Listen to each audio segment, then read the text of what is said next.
session for strategic session connected with the to consult the city's legal counsel regarding trial case number 20-3248 CD. Second. We have a motion and a second. Ms. Dolan, could you call a vote, please? Yes. Member Baranski. Yes. Member Carnegie. Yes. Member Kalka. Yes. Member Lesage. Yes. Member Shornack. Member Winowicki. Yes. Thank you. Okay, we'll go into closed session at 8:50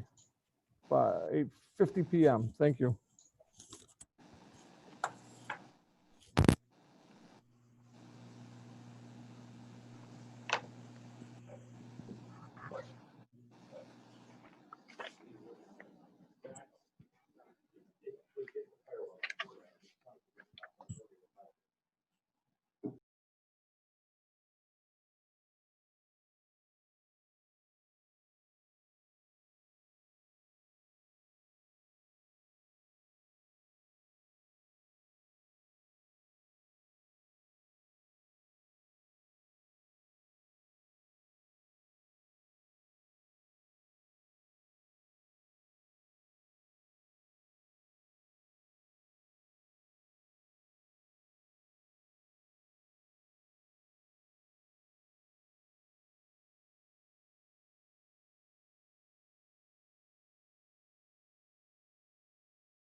Okay, I'll call the Fraser virtual meeting back to order at 8:12 p.m. At this time, I will recognize Deanna Reiner. She was the participant who raised her hand that was missed since we didn't discuss any subjects about the agenda. I will open the floor to Deanna if you're still there and would like to comment. Yeah, thank you, Mr. Mayor. Yes. Do you want me just to wait till the regular spot in the agenda? I just didn't want to get missed a third time by the Nope, go ahead. I gave you the floor, so go ahead. Thank you so much, sir, and thank you, council. I know you've had some very late nights the last few meetings, so I'll make it short. There's been a lot of very active groups of residents in Fraser who we've worked tirelessly to support our city, public safety, and we continue to do so until this day. I'm very disappointed that the employees are suing the city. The money that's been spent on lawsuits could have easily been spent on other things we truly need, like bringing back additional PSOs to Fraser. We need our PSOs. If anyone is unhappy with their wages, they're free to go find those wages elsewhere and change jobs. It happens in the rest of the workplace. It appears that residents are much more concerned about Fraser's financial stability than the city employees with their lawsuits. I, as well as several of my other friends, are extremely disappointed with these employees and have lost total respect for them. Thank you and sincerely appreciate the time. Okay, thank you for your comments, Deanna. Have a good evening. You too. Okay, I'll bring it back up to a request for city council action. Item 7A, discussion action resolution for recovery of legal review costs for development projects. Mr. Denault, you have the floor. Thank you, Mr. Mayor. The resolution before the city council this evening was designed by us, my office primarily. I asked for some feedback from administration, of course, to help the city recover costs for legal review on major projects and development initiatives in the city. What we've been monitoring closely over the last couple of years is the fact that we have many major development projects all in the pipeline right now. We have Fraser Eye Care, Fraser Hockeyland, the Meyer outlets that are going in or already up, and a couple of others off the top of my head. I think there's a planning commission review that we did a couple of years ago. Big projects that are really great investments in the city, and at the same time bring about a lot of legal review. There are cross-access easements to look at. There are lot splits or lot combination matters to look at. Other communities have provisions whereby major developers will deposit money in escrow with the community to reimburse the community for its costs, because it's asking the community for a lot of work, and a lot of the work that we do on the legal side saves them in essence some time and money too, because there's less that their lawyers have to do. So in a lot of ways this is actually a better deal for them as developers, as investors in the community, because they will get the benefit of the city's legal review. They will get to a more expedited outcome at a much lower cost than maybe hiring a major law firm to assist them. So This is something we recommend. It's something I think is long overdue for Fraser, especially in this time of big development that we have going, and hopefully we'll continue to keep going. And with that, I'm here for any questions or comments you may have. Thank you, Don. When I talked to the city manager about it before, I thought it was a great idea, and it also really does is protects the city a lot too. So in situations like we've seen those in the past too with certain facilities. So, Mr. Pro Tem Winowicki.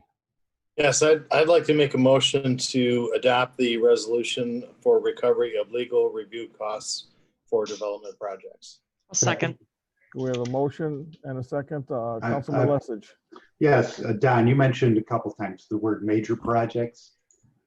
We have conveyed land to individuals in the city land to individuals without having them incur the legal costs of the transfer. Would this kind of resolution cover those? Your time, essentially. Right. Not technically, Mr. Lessig. I think in those kinds of deals, that would be something that would be negotiated because of it's a transaction between the city and the person receiving or the entity receiving the land, or whatever it is the city may be conveying to that person in exchange for consideration. I think we would negotiate that as part of the deal then. This is more designed for projects that the city is not a party to, but yet the city's services are needed. Right. Okay. It's almost like a service fee, if you really want to look at it in a very literal sense. No different than we charge for building inspector time, fire inspector time. The idea that legal review time is important too. Yep. Okay. I just wanted to make sure. So in the case of if we were ever to do something like give land to someone, we would negotiate. We would say we're willing to do that, or we're interested in doing that, but you will pay any and all legal fees that the city incurs in doing so. Right, that would be the goal. And the one that comes to mind is that little piece of property we bought for $1 from the county. So if we ever choose to sell that, for example, that's a perfect example of when we wouldn't want to incur legal costs for doing so.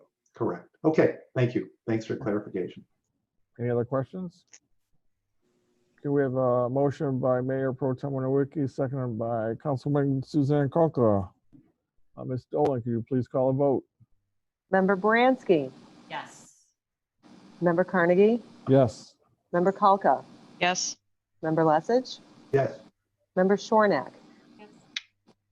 Member Winowicki. Yes. Okay, motion Thank you. carries. Thank you. Thank you, Don, for your guidance on this. Absolutely. Item 7B, discussion and action of Somerset Park walking paths. City Manager, Mr. Thompson, you have the floor.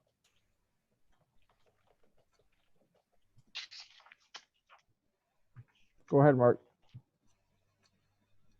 You're muted.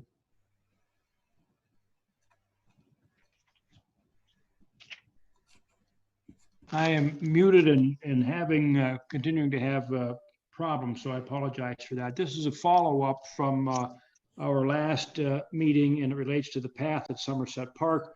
We have provided a kind of a rough map of where the two alternatives are. And at the last meeting, we talked about this briefly. We've provided a little bit more information and some photographs. Candidly, it seems that we sort of opened a can of worms with good intentions, but perhaps not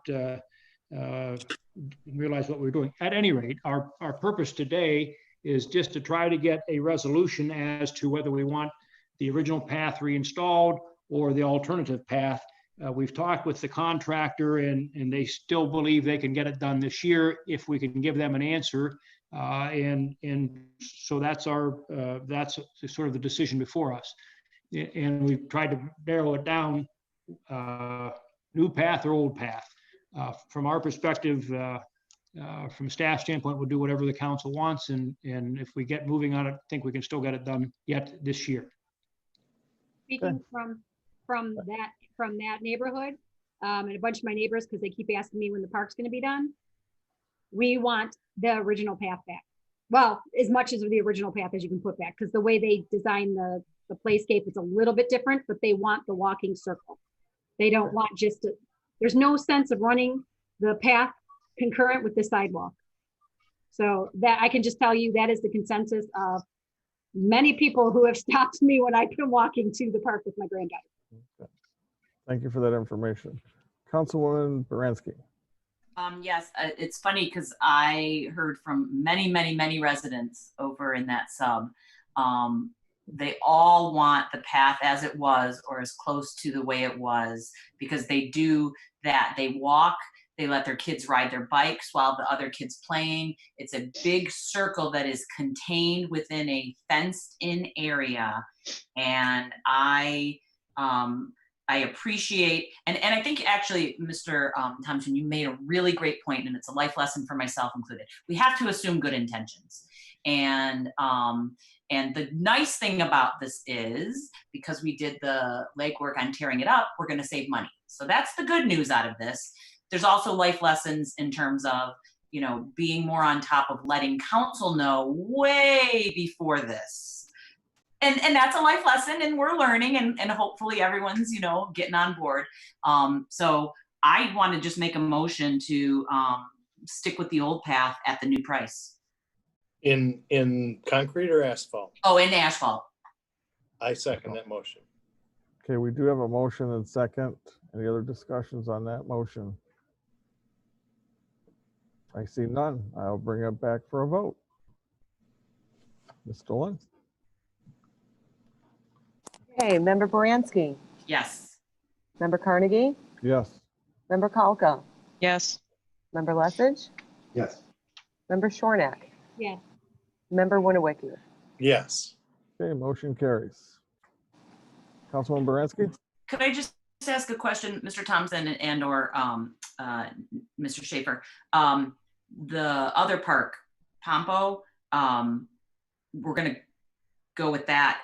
Is that gonna get done soon too? People are asking because the equipment's done and ready, and so the kids want to get in there, and what are we looking at on a time frame for that? Well, we talked with the contractor today, and frankly, they say they're more comfortable coming in to do the path in the spring.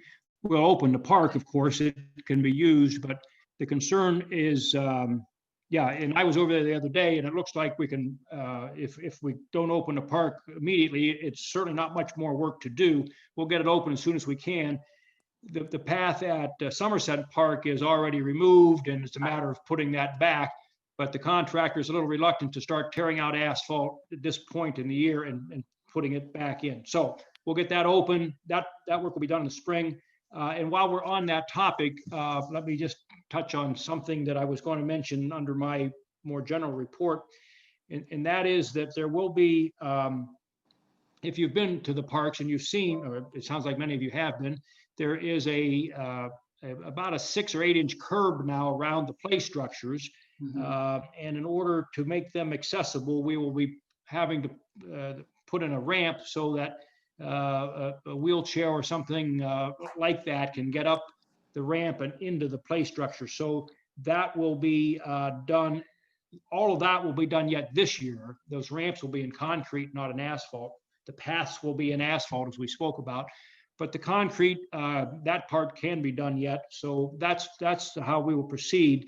I also want to say to you that those ramps were not part of the original cost, and I'm not exactly sure why. I think it may be one of those situations where having 2 contractors work on the job made some things complicated. We'll work through that, but there will be some additional cost to get the concrete ramp up so that people can, not people, but people who need assistance can get up there to the elevation where the play structures are. That'll happen at both parks yet this year. Somerset will be done this year. We will do the path at Pompo in the spring. Okay, And we thank you. appreciate your patience, and we'll get moving on it right away. That sounds fabulous to me, and all the residents and the kids particularly. So thank you for all of that.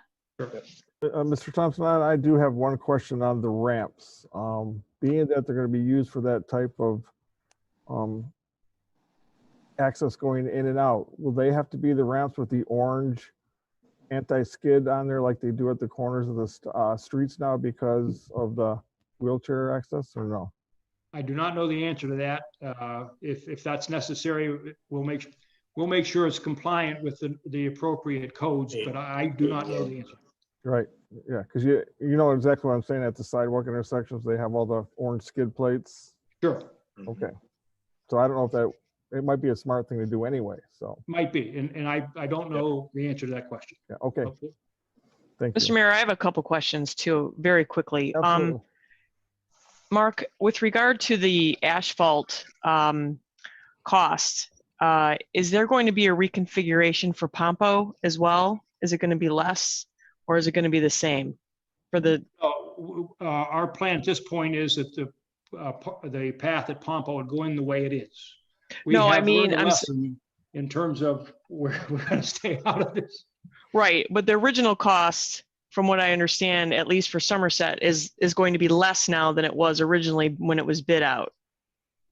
That's correct. But the reason that it's going to be less is that we went forward and did some of the work that was originally going to be done by the contractor. Okay, and so are we planning on then doing that at Pompo as well, or have we done that at Pompo? We have not done that at Pompo, and we don't plan on doing that at Pompo. Okay, and do we know why? Well, our effort at Somerset, we got involved at Somerset and it created some of these problems. That's one of the reasons we're staying out of it. And secondly, we already have a price at Pompo. I guess we can try and do that, but candidly, if our DPW people are working at Pompo Park, they're not working on sidewalks or streets or that sort of thing. So I'm not sure. We can look at that. It's going to happen in the spring. That's not our plan right now. Okay, no, that's fair. But if there's a cost savings to it, it might not be a bad idea to take a look at it. But if it's going to cost us more, then sure, I truly get we should stick with, because I know that the whole idea here when we talked about this, obviously before you came, was, you know, we wanted the DPW to do as much as we could to try to for a cost saving measure. So that's why I'm asking, because I'm just trying to make sure I have an understanding of how, you know, how we're getting to these numbers and why there was a change. Right, and let me add that in addition to removal of the path at Somerset, we also removed the structures. Our people removed the structures and did some preparatory work there as well. So we have been involved in both locations.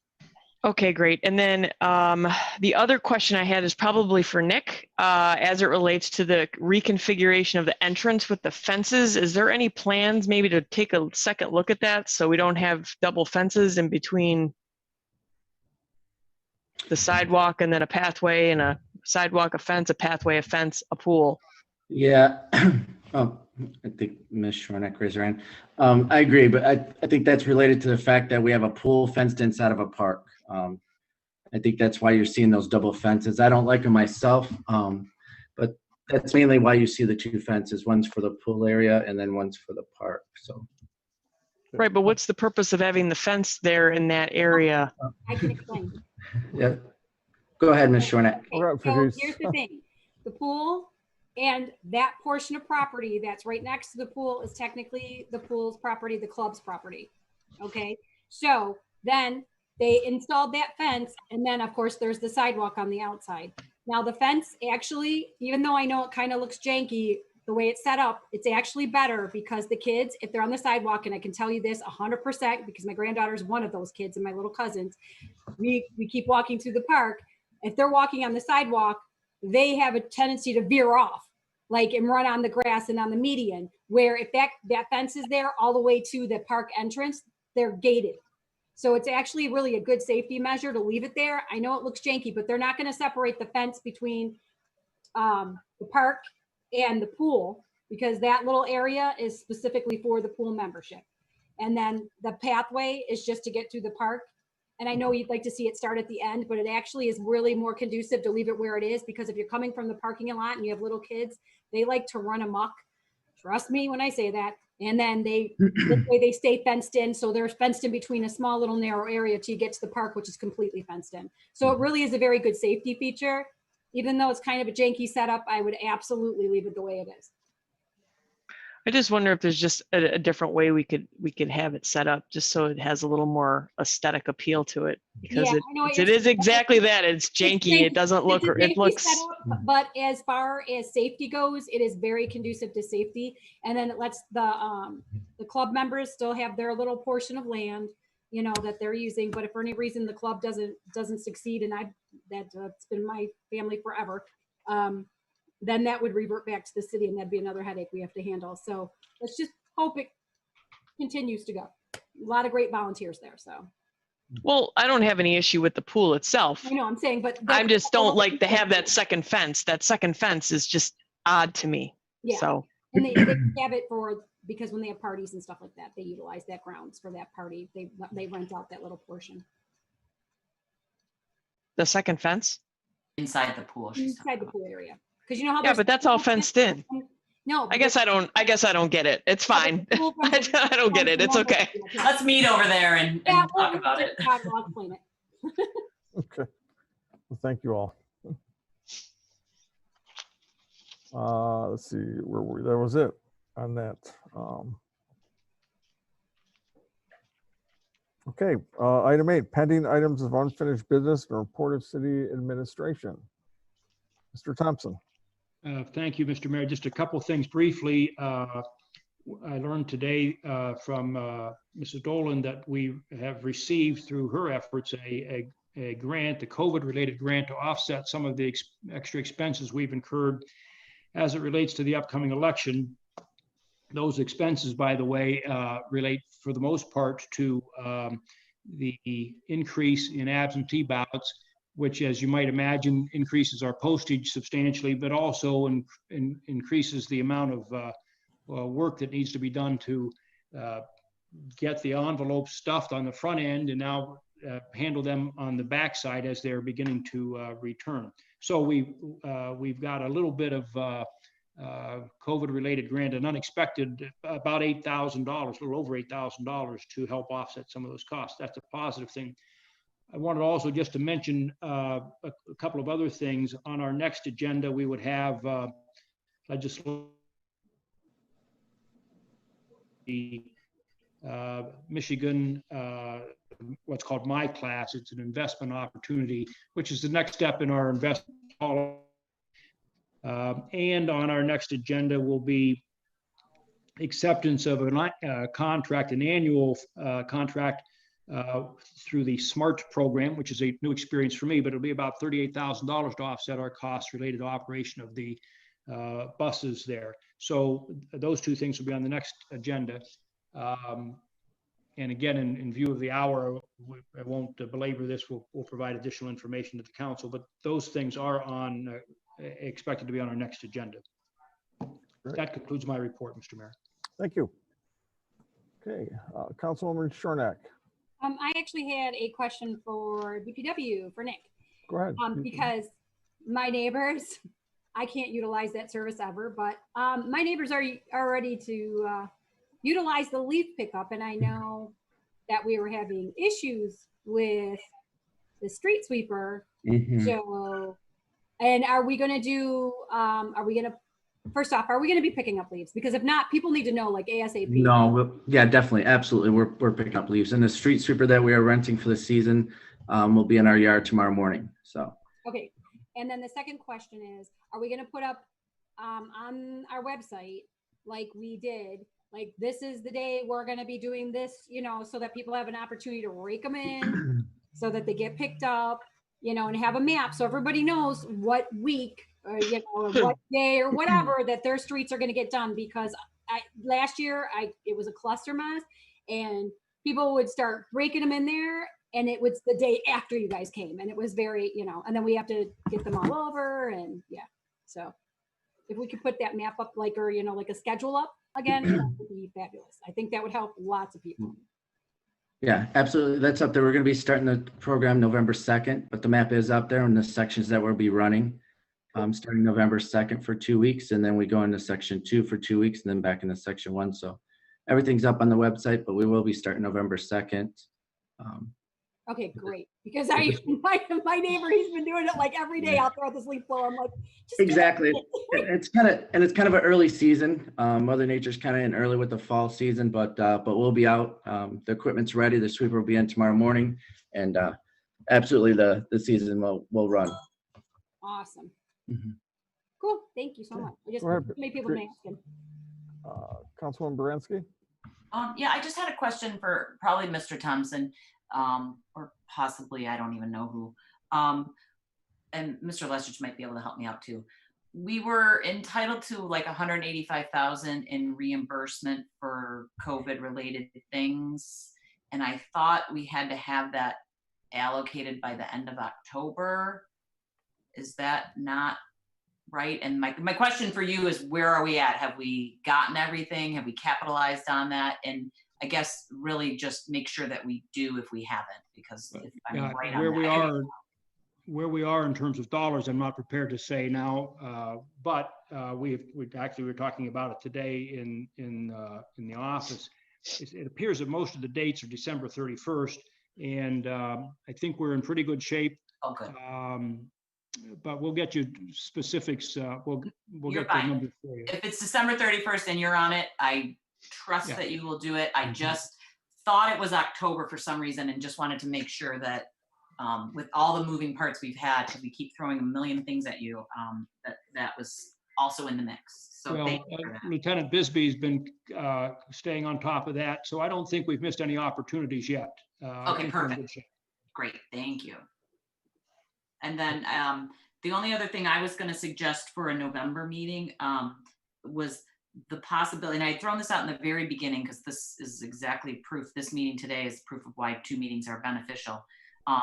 One of the meetings in November, I'd like to have maybe one of the bullet points on the agenda, a global planning strategy session for council, where we see the city going, what we want to focus on, that where we can talk and the residents can hear and see what we're thinking about the different vacancies that we have and what our priorities are over the next 6 months. And you know, your time is quickly coming to an end and all of that. So that's just something that I would like to see on the agenda for one of the meetings, in terms of how, in addition to the other things that we already have, which I think is the senior center update and the motor pool, and Mark Z. Over the 2 meetings. Don't put them all in one, but over the 2. Well, And recreation. I was going to suggest maybe that's a good idea.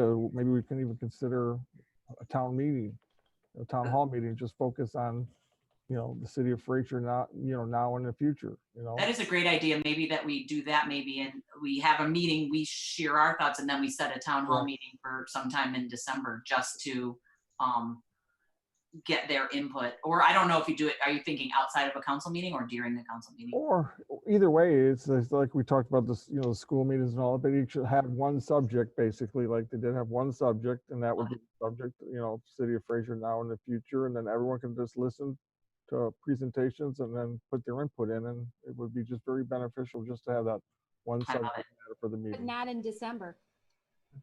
No, I know, I was just. Oh, no. Amy said December. Not I just meant, I want us to talk as a council Right.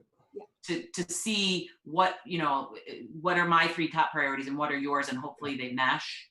And then the residents can see, this is where, you know, what's our vision? We keep talking about being transparent, and I think we've been very transparent, as much as we can be. And I want people to see as pieces are starting to come into place, you know, the parks. Yeah. Perfect, done. We can't spend any more money. Let's talk about why we can't spend any more money right now. But what can we do, and those kind of things in an open dialogue, so that we continue to be as transparent as possible. I've always wanted to do one. I'd be glad to help out, and I'll sit with Mark and we can plan some strategies too, and we'll report back to council with some dates. How's that sound? Sounds fabulous. Thank you. Yeah. Absolutely. Ms. Shornick, did you have anything you would want to report for council members to be heard? Oh, well, there was a couple things. One, well, thank you, Kelly, for getting the grant. That's awesome. And I wanted to thank Chelsea, because I know Kelly had to be out of the office. I know she stepped up, so I wanted to thank Chelsea for stepping up.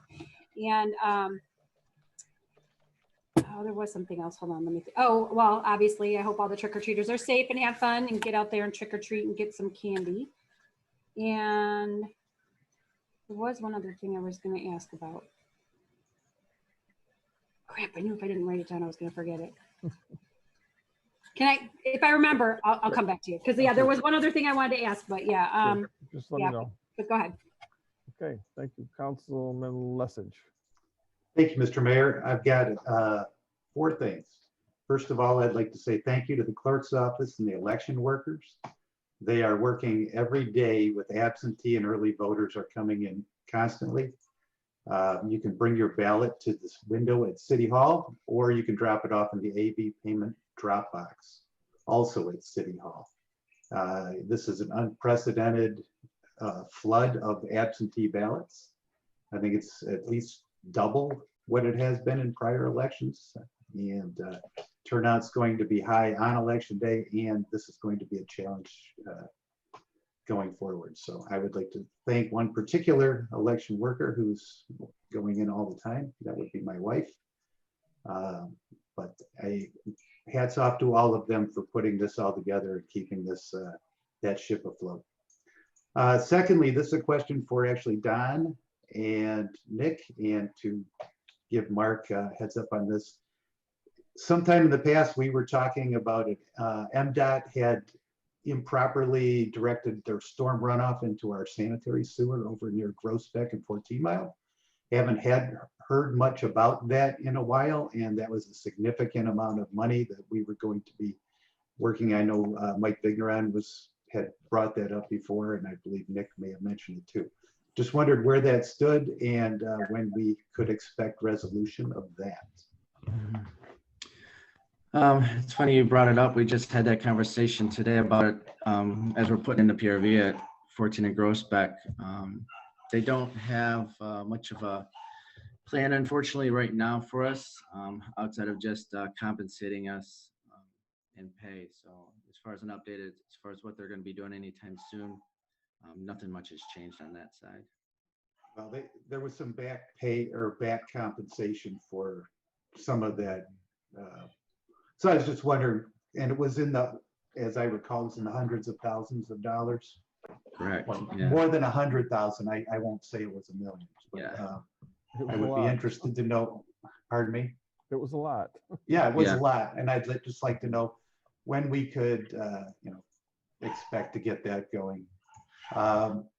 Secondly, I guess as we draw the Fruhoff, Utica Water Main, and 14 Mile and PRV projects to a close, if at some point when you have a better idea what the final numbers are, you can kind of bring us up to date.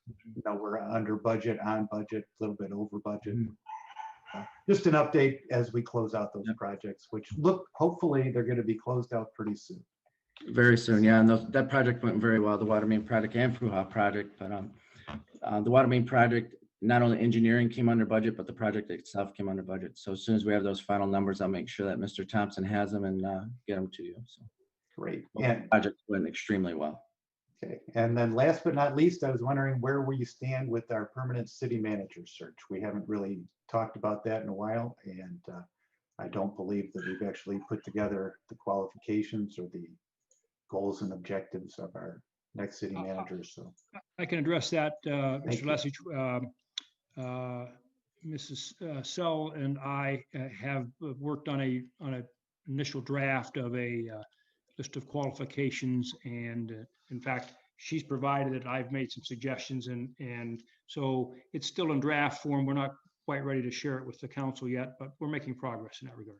Okay, so then when you get that draft put together, we'll be presented that and we can weigh in on Yes. that. Okay, thank you very much. That's all I have, and hope everyone has a happy Halloween and get out there and vote. Thank you very much. Councilman Shornack, I understand you remember what you wanted to say. I did. Mr. Thompson, is there any updates on that 13-mile property that is still all open?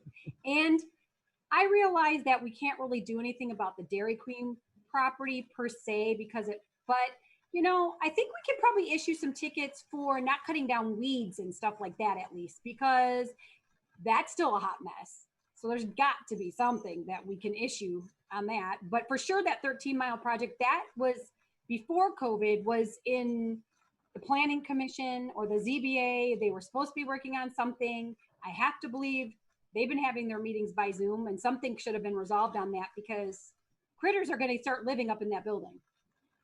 I'm not sure which property you're talking about on 13 Mile. Oh, I it's understand right the, Oh, right on the corner, there's a corner party store, a Buscemi's kind of party store, and right next to that, which backs up to the auction. So the auction property kind of backs up to, it's like in its backyard more or less, but it's literally right one off the corner of 13 and Prospect. in Gross, Southwest corner of 13 and Groesbeck. Yeah. okay. It's a all right. it's a little strip mall. Northwest. I'm picturing it as Northwest, correct. Northwest. Okay. Yes. I don't have an answer, but we'll get one for you. That would be great, because driving by that constantly, yeah. Okay. See, I going to work, I see the one, coming back from work, I see the other one. It's like, really, the two eyesores, the two biggest eyesores in the city, I have to look at like constantly, and no motion has been, no positive. Is that in addition to the pink flamingo? Nope, I never see that actually. So, but yeah. Mayor Pro Tem Winawiki, you have the floor. Yes. So tailgating on to what Councilwoman Shornack said, I think as a legislative body, I think that's up to us, and I would have to defer to Don to guide us in developing standards that we can enforce as far as blight conditions and what blight conditions mean within the city. And I think we need to move forward with that. And I think it's something that's important to us to look at the Groesbeck corridor, look at all the other corridors that border our city, and where first impressions are made. So in the future, not looking for an answer right now, Don, but I'd like to have some more guidance on that. Mark and Nick, thank you for following up on the parks. Nick, if you would contact me on Monday, we'll talk a little bit more about those benches that we've talked about. Absolutely. And the rest of this meeting I thought was great, and it's actually coming to an end sooner than I thought. So, and that's all I have for tonight. That's a good thing for a change. Thank you. Councilwoman Suzanne Kalka. Thank you. Just very quickly, there are plans, or are there plans, Mark, to have the recreation budget and evaluation put on the budget for November? Oh, you're muted.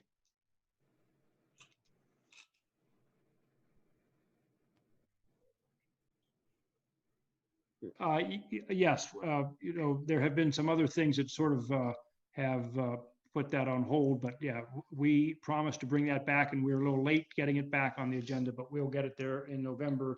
The answer to the question is yes. Yes. Okay. Fair enough. And really just that's it, other than have a safe Halloween. Make sure you watch out for the little kiddos that'll be out there trick-or-treating, and make sure that if you aren't voting by absentee ballot, that you get out and vote, because the next time we see you, all the political stuff will be over. Thank God. No, it won't be over. It'll be the next phase of political mayhem. Yeah. And with that, have a good night.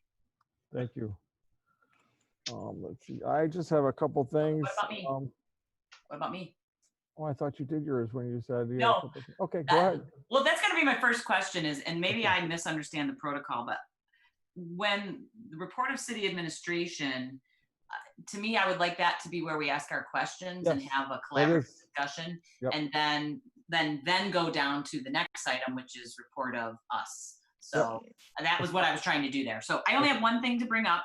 The Fraser Goodfellows obviously cannot have their annual spaghetti dinner and silent auction this year. Normally it's the first Friday in November, and it's really the key and only way they raise funds. So what they are doing this year is they are doing a reverse raffle, and it will be done over Facebook. So you will be able to see the numbers actually being drawn. You can do it from the comfort of your own home.